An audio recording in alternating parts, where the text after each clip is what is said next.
अस्सलामुअलैकुम। BBC 11 headlines news के साथ मैं मोहम्मद उमर मलिक। सबसे पहले नज़र डालेंगे दिन भर की अहम खबरों पर।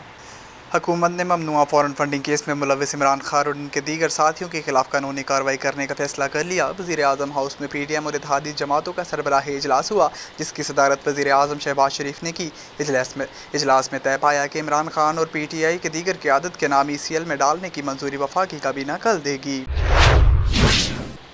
तर्जुमान इलेक्शन कमीशन ने कहा है कि इदारे के फैसलों से मुतल्लिक किए जाने वाले प्रोपेगेंडे का हकीकत से कोई ताल्लुक नहीं है।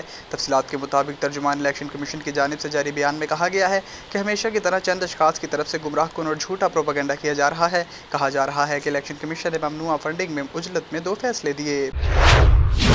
PTI रहनुमाओं ने सूबे में पार्टी की हुकूमत बनने के बाद अपने खिलाफ दर्ज मुकदमात ख़त्म करवाने के लिए भागदौड़ शुरू कर दी है, जिसमें मुकदमात के खात्मे के लिए कानूनी ज़राए तलाश किए जा रहे हैं।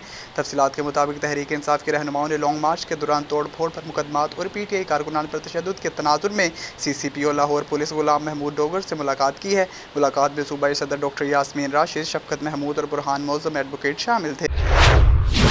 इंटरबैंक मार्केट में डॉलर की कीमत में बड़ी कमी रिकॉर्ड की गई। डॉलर 9.58 रुपये कमी से 228.80 रुपये का हो गया। तफसीलात के मुताबिक इक़्तिसादी उफ़क़ पर हौसला अफज़ इत्तलात के बाइस बुध को इंटरबैंक मार्केट में डॉलर की कदर में बड़ी नोयत की कमी वाक़या हुई, जिसमें डॉलर के इंटरबैंक रेट 229 रुपये से भी नीचे आ गए और ओपन रेट 229 रुपये की सतह पर आ गए।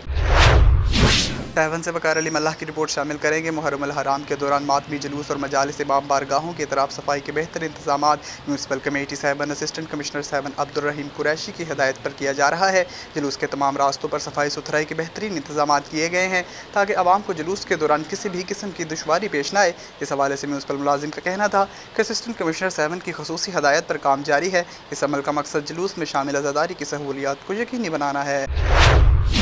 7 से वकार अली मल्लाह की एक रिपोर्ट शामिल करेंगे। कराची गाजी कोट में जारी मुजालिम और ख़वातीन पर बदतरीन तशद्दुद के खिलाफ सिंध यूनाइटेड पार्टी की कॉल पर 7 में सिंध यूनाइटेड पार्टी के रहनुमा तहलका सदर मोहम्मद नवाज रंद, इमाम अली जतोई, अब्दुल हकीम बर्दी, मुरीद खान बरोही और दीगर क़यादत में 7 प्रेस क्लब के सामने एहतजाजी मुज़ाहरा किया गया। मुज़ाहरा मोहम्मद नवाज रंद दीगर रहनुमाओं ने खिताब करते हुए कहा कि सिंध सरकार सिंध के शहरी इलाके को बिल्डर माफिया के हाथों फ़रोख्त करके सिंधी लोगों को बेदखल करना चाहती है।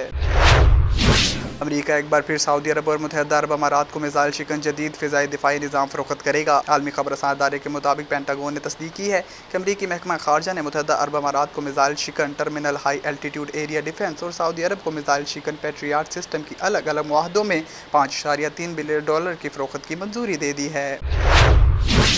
पाकिस्तान क्रिकेट बोर्ड PCB ने दौरे नीदरलैंड और T20 एशिया कप के लिए कौमी स्क्वाड का ऐलान कर दिया। ICC men's cricket world cup super league में शामिल नीदरलैंड के खिलाफ 3 मैचेस के लिए 16 जबकि ICC T20 एशिया कप के लिए 15 खिलाड़ियों के स्क्वाड का हिस्सा बनाया गया है। फास्ट बॉलर हसन अली की जगह नसीम शाह को कौमी वनडे और T20 इंटरनेशनल स्क्वाड का हिस्सा बनाया गया है, जबकि सलमान अली आगा की कौमी वनडे इंटरनेशनल स्क्वाड में वापसी हुई है।